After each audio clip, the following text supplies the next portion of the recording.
Hi guys! Today we're going to be doing a Monster High haul and unboxing. This was initially just going to be a pre-production unboxing, but the video ended up being way too short, so I added on some other stuff. I'll get into that later though, so for now let's just get started.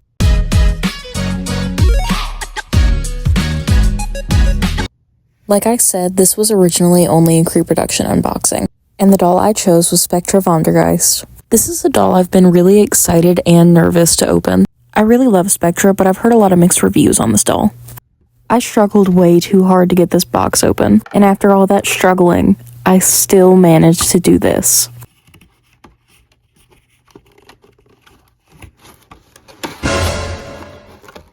As the realization set in, I still tried to yank on the box after. I've genuinely never done this before after everything I've opened. I don't know how I didn't realize. Thankfully, I don't plan on selling her or reboxing her ever, so it's not that big of a deal. I still had to take a moment to process what I did. Getting back to the unboxing though, fresh out of the box, Spectra looks beautiful. You can tell they really softened her cheekbones, but other than that, her face up and her outfit look great. Here I am going through and cutting everything out of the box. I did struggle a little trying to look through the camera and cut things out at the same time. I didn't want to accidentally cut her hair or the box. Just know this footage is trimmed down a lot. In case it's not already obvious, I've never done an unboxing video before, and I don't intend on doing it like most YouTubers and being all over the top, which is fine. It's just not for me. Hopefully I'll get a little better at filming these videos later on as I unbox more things and show more hauls, but for now, you get shaky camera angles and awkward pauses. Once I got all those rubber bands cut out, I moved to the little plastic things that they put through the doll's head. I hate these, and I hate trying to cut them out, so instead, I just do this. Right after I got her head out of the box, I realized I forgot a rubber band around her wrist. And once I finally cut the rubber band, her bracelet fell off, so I put that back on off camera. Before I finished getting the rest of her accessories out of the box, I wanted to show a close-up of her face. So far, I really like this doll. Going back to the box, I cut her purse out, got her stand, and her diary. Looking at this doll up close, I really love all the little details like the translucent limbs and the real chains on the dress. I don't know what's wrong with that ferret though. Disregarding those little plastic pieces that I removed later, I'm not happy with her hair. While it's not the worst ever, I think the layers look really choppy and I might just cut it to fix it myself. I'm not too sure if I'm saying this right, but here's Ruin. I'll put the spelling on the screen. Here's another quick close-up of her face up in better lighting. Showing off her outfit a little bit, I think her top is beautiful. I love the real chains on it. I do think they make her necklace and belt look a little tacky in comparison, but I think it's okay. There's some really cute ball and chain detailing on her shoes, and a close-up of her arm. I love the translucent details that all the ghost dolls have. I think it looks a little better on the legs because they're hard plastic and not soft plastic like the hands, but either way, both are still really cool. I wanted to include a page of her diary in this video since that's a thing a lot of non-collectors don't get to see. I finally get my own column in the school paper. I already have the blog that's on every Gossip Ghoul's must-read list, but anybody can get a blog these days. Being in print gives me instant credibility, not that I didn't have it before.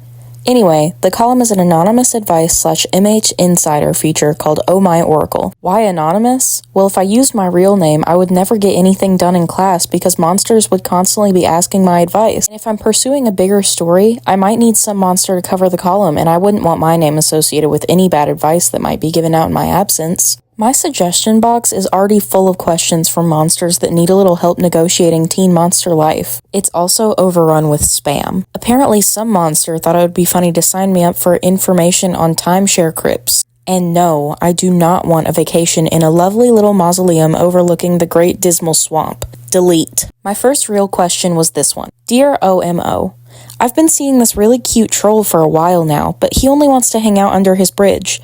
How can I convince him that there are other places we could go that would be just as much fun? Signed, a ghoul friend Gruff. Dear ghoul friend Gruff, I'm glad to know that he's cute because you're going to be spending a lot of time underneath that bridge. It's like my grandmother used to say, don't date trolls. Hope this helps. All the Beast, OMO. Now, overall, what do I think about this doll? While her hair kind of looks like she put in clip-in extensions from Claire's, I think the other qualities of this doll make up for it. Between her outfit, face-up, and my love for her character, I give this doll a solid 7 out of 10. I really do wish they had done a better job with her hair, but other than that, I love her. That's going to be all for Spectra's segment of this video, so let's move on.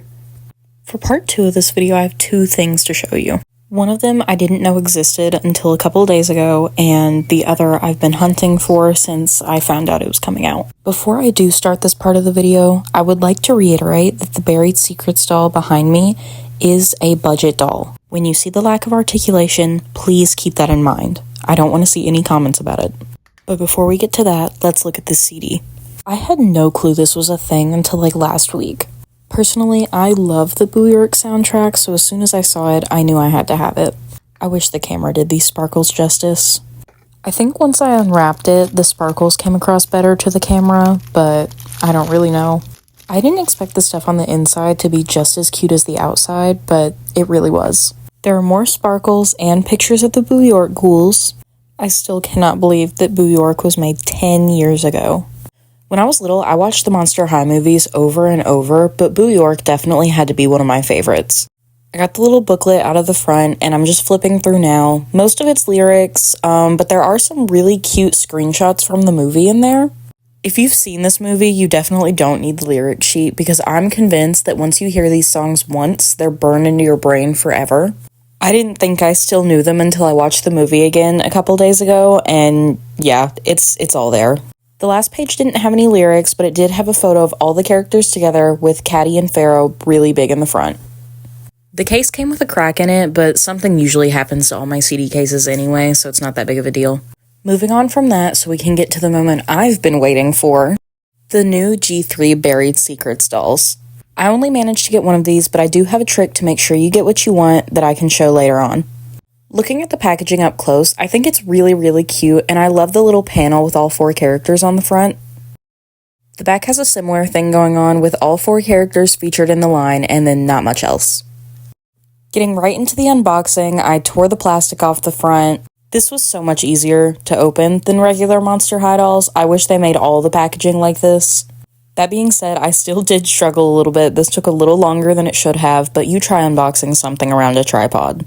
The cute little panel comes off the front, which I did end up keeping, and then you're left with a coffin wrapped in bandages.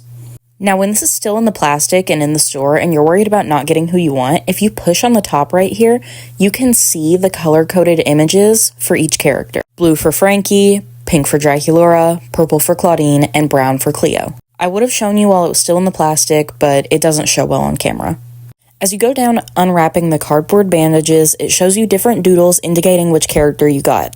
I already knew I got Frankie, but this was a really cute feature regardless. The Target I went to had actually just restocked these, and it took me forever to find one with the little blue doodles. I think I picked up like 4 Draculauras before I found a Frankie.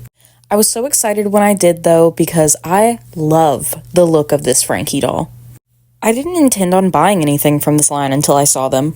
Once you unwrap the bandages, the outside packaging comes off and it reveals the secondary cardboard box. Both sides have different phrases on them in 2 separate languages. I don't really understand why they put something on the outside of these boxes, but I guess it just felt empty. Now for the moment we've all been waiting for, the first look at the doll.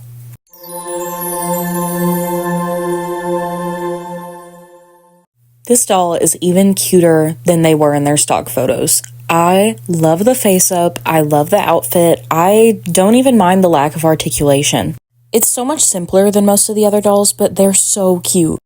Before I get them out of the box though, we're gonna go through accessories. Even the blind bags in this packaging were cute. I think that was supposed to be a pillow with stitches on it. In the first bag, we had Frankie's pet Watsy as a little stuffed animal.